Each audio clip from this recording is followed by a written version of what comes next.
All right, moving on to Lansing. There is a package of bills in the legislature that would change sentencing guidelines and the parole and probation process for some felons, especially for nonviolent offenders. It turns out that Michigan prisoners are currently locked up 17 months longer than the national average. The proposed legislation would reduce that prison and jail time, but it doesn't meet with the approval of law enforcement groups and the Attorney General, Bill Schuette. So is this the best way to deal with this solution? And we also have to look at, in terms of budget-wise, Michigan spends about $2 billion on corrections, and that is at the top in terms of across the country. So I think it's interesting that this is coming up in lame duck, and maybe it's not getting the attention it needs, but starting the conversation of true prison reform here in Michigan. What do you think, Nolan? Well, I think it's a start. I think we do lock too many people up for too long.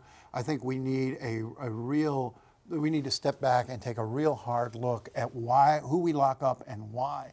I think we should be using the prisons to lock up people who are dangerous to society. And we should be finding alternative methods that are just as effective for punishing everyone else. There's no point locking somebody away because you're mad at them or gosh, you made a bad choice. Now you're going to spend 10 years behind bars. That's expensive for us. Are there other ways of punishing people that wouldn't be so costly for society and so ruinous for the individual? And I think this is a start, but we got a long way to go on that discussion. Yeah, so how do you balance that, though, Stephen, with public safety issues and respecting the victims in this case as well? Well, I mean, I think a lot of the crimes that we're talking about are quote-unquote victimless. I mean, no one's talking about taking people who've committed violent crime and reducing their sentences or letting them back out before they're ready. This is people who are dealing drugs, for instance. Not that that's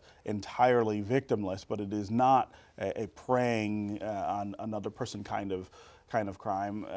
I think we don't do a good job with that here, and the money says that. The comparison to other states say that. This has been a conversation that's been long overdue.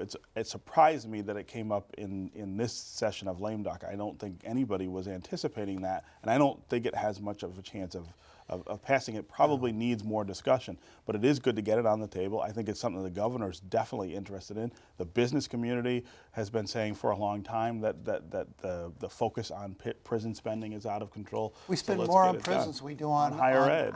On higher ed, but you could almost make that argument in other places as well. I mean, that money could go to many other places in the budget. But I think Steve hit on the key. We've got to rethink this drug war.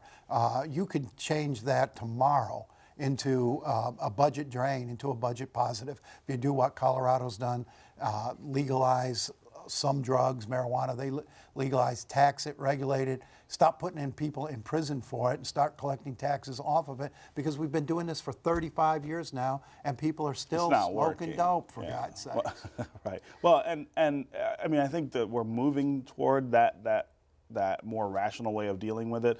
My concern is that we're moving really fast and we're not considering things like the legal infrastructure to deal with marijuana if it were legal. For instance, if the cops pull you over and you've been smoking a joint, how do they test you to determine that? The same way you would do with alcohol.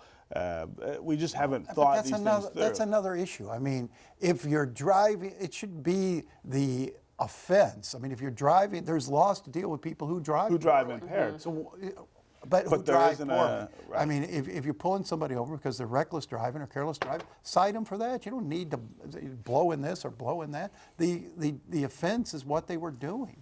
All right, so getting back to this 4-bill package, you don't think there's going to be any kind of traction here in lame duck? I don't think so. I mean, I would be shocked if this passed in lame duck. I think the idea, though, might be to push it into yeah, well, it has to start all over. And it's not going to go in lame duck because Schuette's objecting. The Attorney General is objecting to it. But, I mean, this is something that's coming because the state can't afford to keep locking this many people up for so long. It's just busting the budget.